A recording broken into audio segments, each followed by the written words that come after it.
What up? What's left of what is Random Rocker for the Random Rockers? Well, finally time for the year-end list of all the films I have seen at the point of this video. So, all right, guys.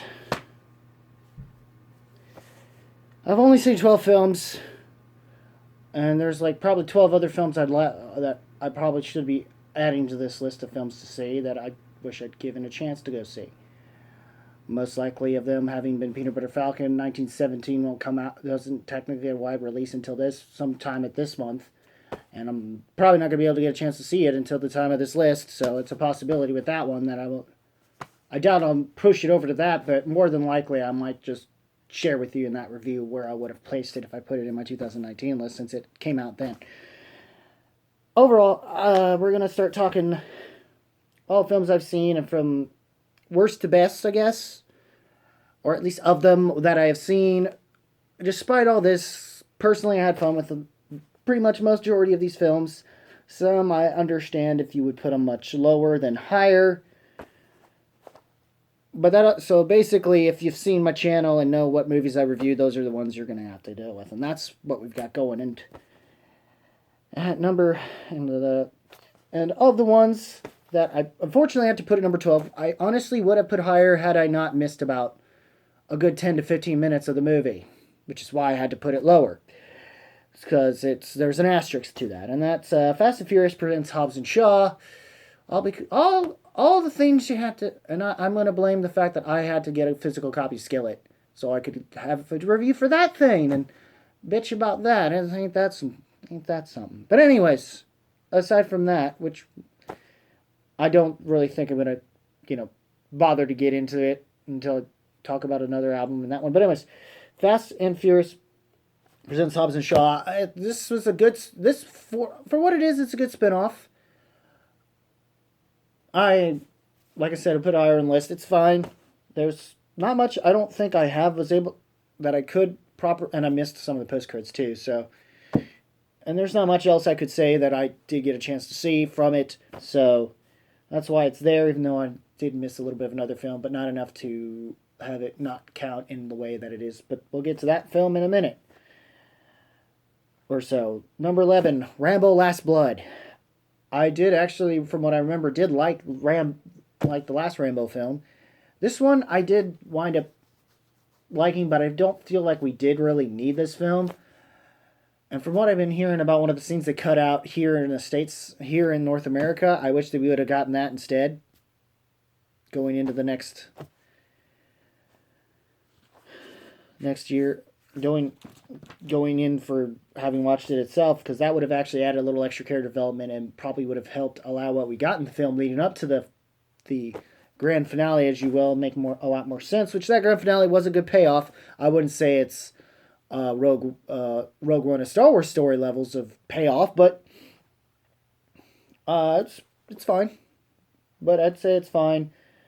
But I wound up having more fun with another film, which I wound up seeing in matinee, and that film was Godzilla King of the Monsters. Despite what most people will tell you, I get it. You probably liked the previous Godzilla movie better. But please tell me, you at least enjoyed, like anyone who's at least seen what the monster movies were like in Japan, even remembering seeing the Godzilla Biollante one, which most people don't even talk about that creature. But anyways, I did like this one, and it definitely, I don't know if it was also sort of a pseudo remake to another film that was sort of kind of like this that came out literally almost a decade earlier that I've not yet really seen myself, because it's probably one of those direct-to-videos.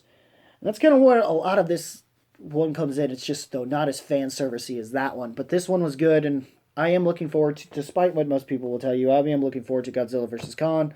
Hopefully that will be better than the initial original version, or at least what I saw of the outdated original crossover version of that. And this is where a lot of people are going to be upset. Number 9, Captain Marvel. I'm fine with it. I didn't hate it, but yeah, it's lower on the list because, yeah, I get the complaints on it. My bigger complaint being how how the reveal, semi spoilers, you've been warned, the reveal of essentially what happened, how Fury lost his eye. That was, I think, my biggest complaint. I get the humor of it, but it's more at the end of the day when the dust settles. It was kind of underwhelming. But I wouldn't say that. And Brie Larson does what I best she can, and I think that you get more, having gone through the film, you do get more of a payoff going into what we get out of Endgame. And weirdly enough, the pre-cred scene, the mid-cred scene, actually wasn't in the movie. It was, I guess, maybe a bonus thing from that movie that wound up just being used as a mid-cred scene, possibly. So it would seem. So that was nice. At least that scene still works in tandem. But even though maybe not as much now since Endgame's passed, but it still works, I'd say. Number 8, and though of course it winds up just unfortunately also being one of the weaker Marvel films. But number 8, John Wick Chapter 3 Parabellum. This is where things to me get to the point where the better films come into play. Some for debate later on in this list. But that one was definitely more satisfying, or at least it had a good, I love how each film is sort of really ties itself in together the way that they do it, and the story and the lore is what helps keep it interesting.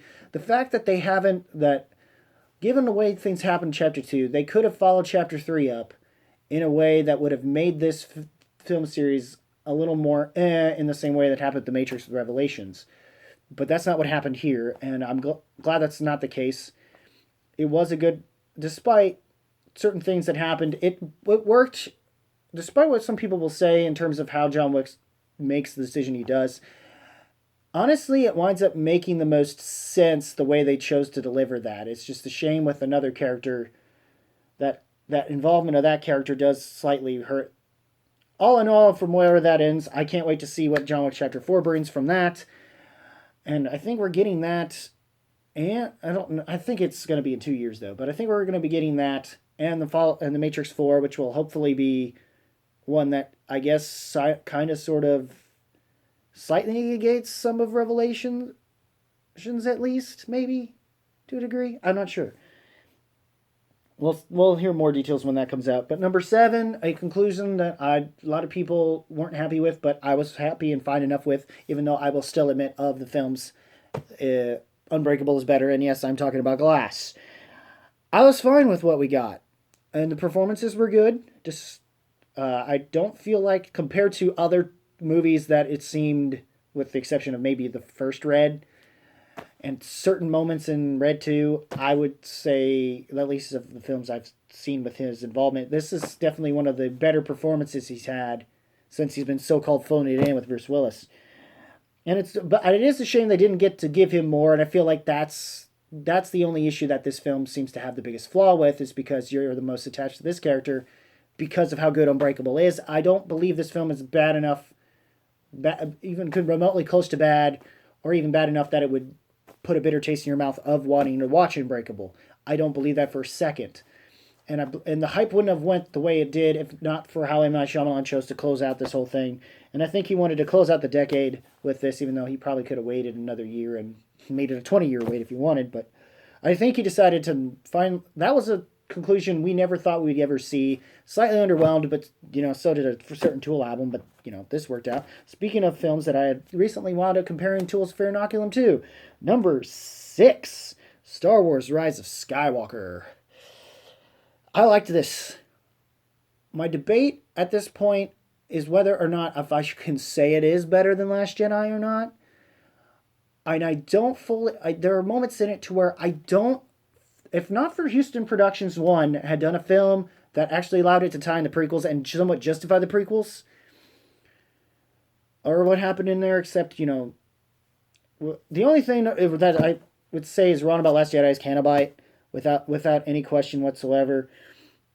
And the best way to look at the sequel trilogy is to look through the eyes of a child, or at least of a child of this generation, or at least that's how Harlow puts it. But anyways, I I enjoyed what we got of this film, even though I'm sorry for giving you such a shit show for reviews, and it's definitely one of my higher. It's definitely one of the better. It's definitely, if overall looking back and with having discussed with friends, I am happy to say that I am more. Despite nothing will ever live up to what we got from the OGOT. I don't. Not even Lucas himself could do it right. Though they did a better job in trying to remain true in aesthetic, despite the execution of most of these films. I feel like this is about as satisfying as a conclusion as we were going to get, but I will admit, though I do feel Glass is somewhat more satisfying as a film, but it does have its more inherent flaws, and this one does too. But when it comes to my theater, the only reason why I had it higher than Glass is its overall theatrical experience, and as a Star Wars movie, and just even for the fluff that it was. Even for what elements that might have been fluff, they still were fun, and Bobby Frick is awesome. I want to see him, and I don't care if it's considered a filler episode. It'll be the best damn filler episode of Mandalorian if we get a Bobby Frick origin moment where we have an adventure with him and Baby Yoda, or the child, aka the asset, or whatever you want to call him at this point. And I can't wait for that. And yes, we are still at Mandalorian, and that's, I think, where the new phase should be, is TV at this point. Or at least we're kind of now going into the silver age of TV, I guess, since the golden age might be kind of passing us by now. But yeah, that's what I feel is we'll go in with Mandalorian, and the Obi-Wan series is definitely looking forward to since the penultimate episode of that show. And of course, Ben Solo, Kylo Ren's arc is the one thing that's a good through line on its own. Even with the moments you had with Rey, which I do feel sad that Rey didn't get to have the proper moments she needed to have. But I'd say overall her arc is, her whole thing is still miles better than what we got out of Captain Marvel. Though it sure as crap ain't what we got out of Gal Gadot's Wonder Woman.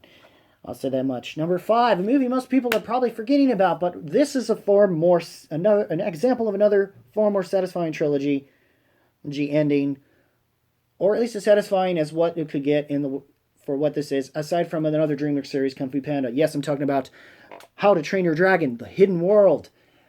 Despite what some people might say in terms of books, I think that overall people are somewhat satisfied with the film and are happy with. I did have some gut punching moments with it. I wouldn't say it's on the level of in terms of animated films like Into the Spider-Verse was. More on talking about a little bit of that later.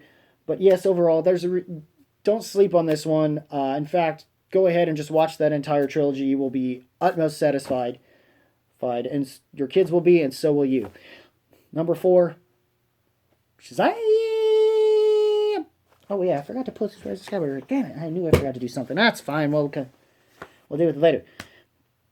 But Shazam is at my number 4, and DC finally started doing something right this year. For once.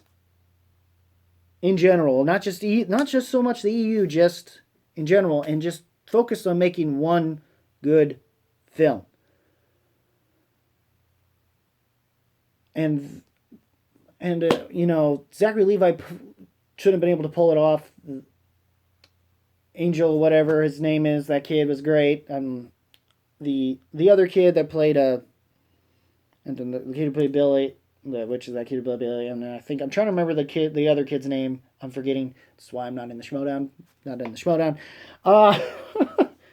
And why Smasher is.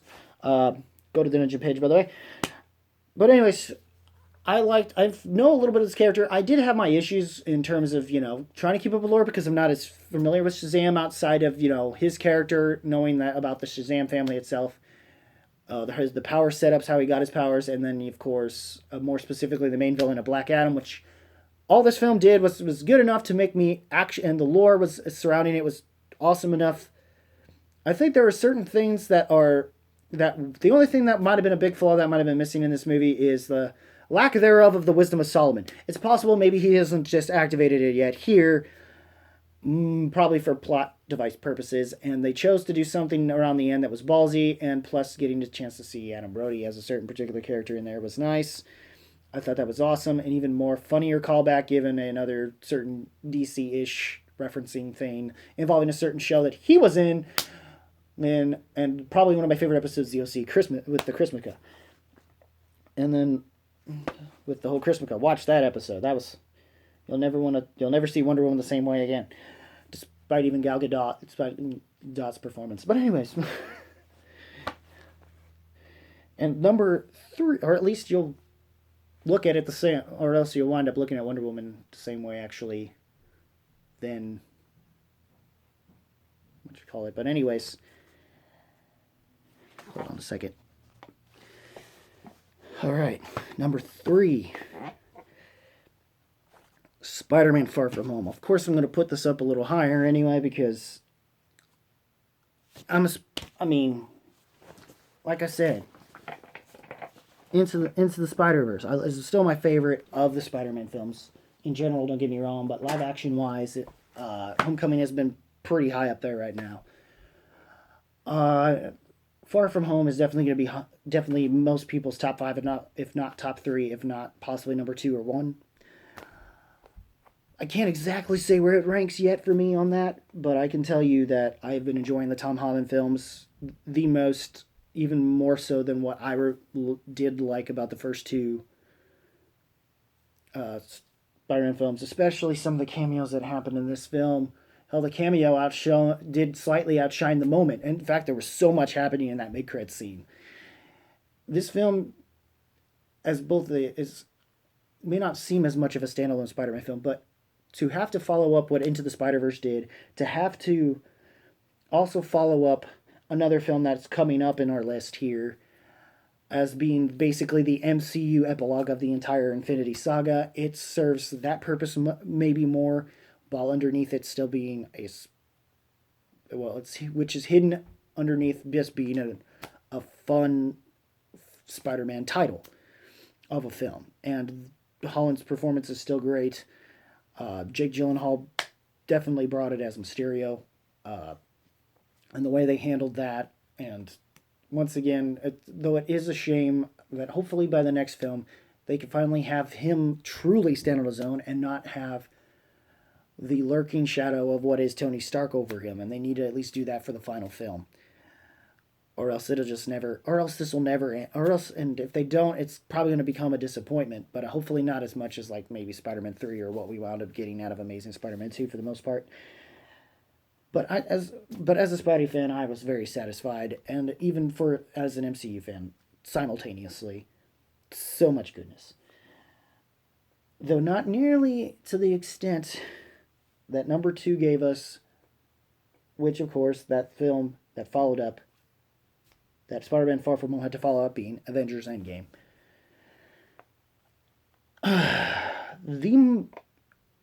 This film made it clear, this entire Infinity Saga and what was happening throughout this past year, not only this past year, but this is what is left of that entire decade. All the build-up that was leading up to the point from 2008 up to for 11 years total paid off in the best possible way through this film. Spider-Man Far From Home did the best as an epilogue, like I had said earlier, and it was super satisfying. It has some flawed issues, but yet it somehow managed to be cohesive and tie everything up in a neat bow, and be the great follow-up conclusion from what we got of Infinity War last year. And make up for the 2 films we had to sit through that didn't live up to the level of expectations Infinity War had brought, and Endgame finally did do exactly that. And despite the fact that after these past 3 phases, that is the Infinity Saga, and where we're going to seem to be going into the next phase of the MCU and whatever saga we're going into at that point. I don't know if it's going to be Galactus Saga or like Eater of Worlds Saga or whatever they're going to call it eventually down the line.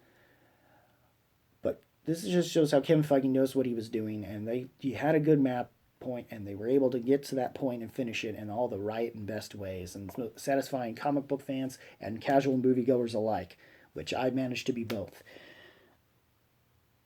But one other film did something that needed to not only do casual moviegoers, but film schnobs, which just seems some people, like your Martin Scorsese's, said otherwise, even though I think this is the film that should have shut Martin Scorsese up, even though it's really the fact that he just probably said that because he was jealous of the fact that Todd Phillips selects and Joaquin Phoenix did exactly what he was wanting to do with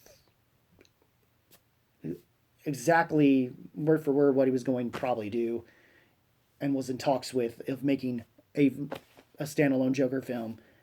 And Todd Phillips and Joaquin Phoenix did that exactly. Yes, that's my number one. And the thing with that about this film is it resonated with me because I have been distraught, and if you hadn't noticed the way I've been ever since my breakup, I've never properly maybe it's because of that I've never recovered from it, you know. And I've had certain films where I had a moment where I resonated with it, and just despite it being as intense as it is, it was an experience. It was a legitimately good film for all film, and a great form of storytelling. It made you think about what you were seeing. Forced you to have to pay attention to all the little details and just make sense of everything. Despite being sort of unreliable narration, at the same time, it was still good enough and thorough of a storyline that it did capture not the essence of the character that is Joker, or at least what would lead to that character Joker, and just how what one bad day could do to somebody, and just that mental, and maybe further the idea, and sure, they just, even though they're down to playing it as if they were just making their own good film, people like me saw so much more in this. Because I was dealing with my own mental health issues. I was never in a good place, and I felt like my catharsis of what the wormhole I felt I could have and almost would have went down on. I got to slightly live it out and see what that could have been through this film. So in my own way, I feel like it kind of saved me from doing that. It kind of saved me from having to go through that by having seen it happen. And it's just a shame that you want to the audience wish you were there to help, like especially when it comes to the train scene. That was one of those moments where you wish they didn't push, where that push came to shove, and you didn't blame them when that happened, because you would have beat the crap out of them before they did anything to you. It's just how Gotham was, and and plus the way they did Thomas Wayne was different. Was definitely showed a different side of things, and it just happened to be about a man who had one bad day and just slowly spiraled into madness from who never felt like himself, but once he let that completely go from him, he felt free. But even though what he led to was a dark path instead of a light path, but it's just everything I've already said about Joker, I've probably said on there, and more so here. And I really did, I really did enjoy what we had from this film, and that's kind of been. That's kind of my list, guys, for what I've, at least out of what I've seen, and it stuck with me, and a lot of things, and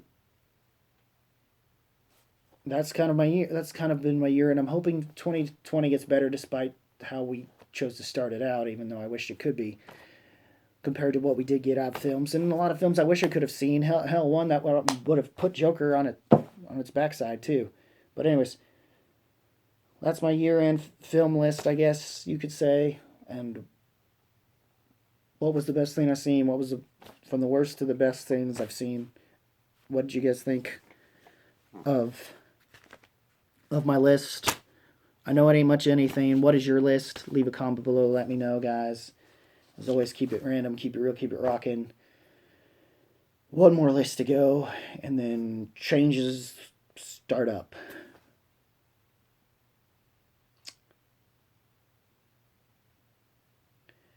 From here on out.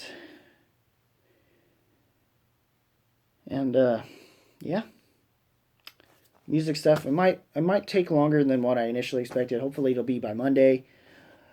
But more likely, if not, it'll be either Tuesday. Well, maybe not Tuesday. I got something going on that day. But probably not Wednesday, if not that day. Probably Friday. We'll see what happens. But once I'm done with that, I can finally focus and go move on and figure out what's going on in 2020.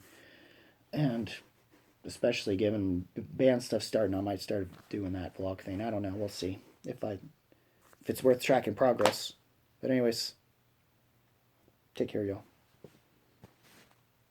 And have a happy new year in 2020.